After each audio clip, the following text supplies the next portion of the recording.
play a leading role in the Nashville area celebration, and Yes. I think that you've been involved in this for quite a number of years. Why don't you give our audience some idea this morning as to what that Nashville celebration will be about and some of the other things that might be connected with it? Yes, Reverend Sanders just mentioned, Dr. Haney, the theme for our citywide celebration, the nationwide celebration, coming from the King Center for Nonviolent Social Change in Atlanta, is help somebody make a difference. That theme for us meant that we need to make a difference in terms of higher education and those institutions that have been producers of people like Dr. King.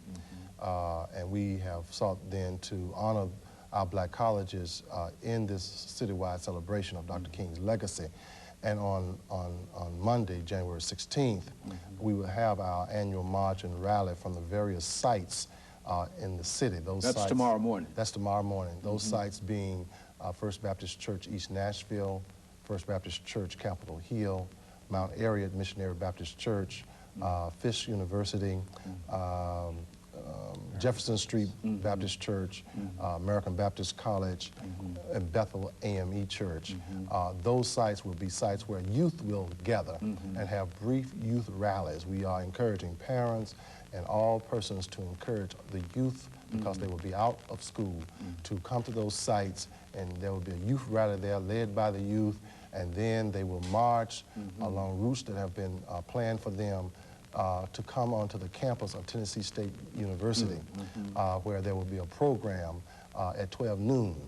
The Reverend Dr. William DeVoe, pastor of the Metropolitan AME Church in Washington, D.C., will be our speaker. He was formerly a pastor here in the city of St. John's AME. He was a former president of the Fund for Theological Education, and a very significant personality. As a matter of fact, Clinton had his inaugural ceremony at his church when he was inaugurated as president of the United States. And so we're glad to have Dr. DeVoe come. And we are jointly sponsoring the citywide march and rally with Tennessee State University. Dr. James Heffernan and his staff have done a beautiful job in working with IMF this year and jointly sponsoring the citywide march and rally in celebration of Dr. King's birthday.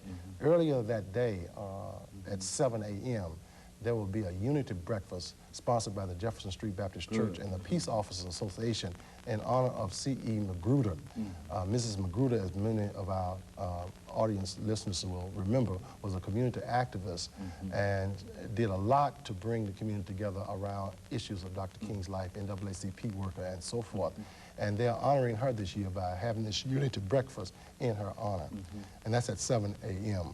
And then at 5 o'clock p.m. on Sunday, January the 15th, today, there will be a ecumenical worship service at Bethel AME Church, where Reverend Clement Few is the pastor, and the Reverend Dr. William Buchanan, pastor of 15th Avenue Baptist Church, will be the speaker for that occasion. And we're asking persons to take advantage of as many of these activities as possible. But we definitely want all of our community to be with us at TSU on the 16th. That's the march to the campus of Tennessee State University. Right, where we hope to have 5,000 to 6,000 people there to see us honor the black colleges. We will make a contribution to our black colleges out of IMF's College Trust Fund. Very good. We've had that College Trust Fund, and now we're in a position to contribute to people out of the interest that have accrued on that. Reverend Sanders, we've got about 3 minutes before we end our show for today.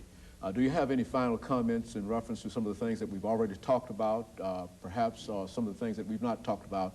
And we'll give you an opportunity to do that. And of course, Reverend Harris will also have an opportunity to make some final comments over these last 3 minutes. Yes, Dr. Harris has already made reference to the multiple sites from which we will be converging on Tennessee State's campus. But I think it is important for us to note that the Jefferson Street thoroughfare will be our main route, along which we will be joined by persons coming from the various sites.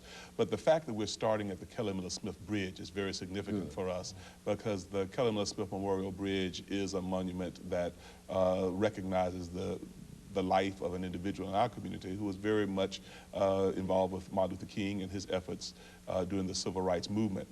So the people from East Nashville and American Baptist College will be gathering, coming to the foot of the bridge there, the Celelbration Smith Memorial Bridge, and then proceeding down Jefferson Street where others will intersect as we go down the street. So we're excited that this year the route that takes us to our celebration is one that goes through our community. And we pray that it'll be an energizing experience for our community, for the merchants as well as the residents who live in the area. Reverend Harris. Yes, one of the things that we want to charge the community with after the program is over and after we finish celebrating Dr. King's birthday is that Nashville's homicide rate has gone way beyond where it needs to be. And we want to have a nonviolent city. And we are challenging our city and all community residents to have a nonviolent community for 30 days. Beginning in February after the march is over, we hope that the month of February can be a nonviolent month where there will not be any homicides or shootings in Nashville. I know that seems to be or appears to be a tall order because we've had such an increase in violence in our schools, in our communities, and in urban centers all over our community. But we believe that somehow the dream of nonviolence must not die because people are not able to understand that there are many, many ways and ways to be nonviolent rather than to be violent. And so we're asking all citizens of Nashville to be nonviolent during the month of February. And we want to challenge our community and all constituents thereof to support this effort to be nonviolent. Very good. And let me, over these last few seconds, I thank the both of you for coming by and giving us that excellent information about Dr. King's celebration.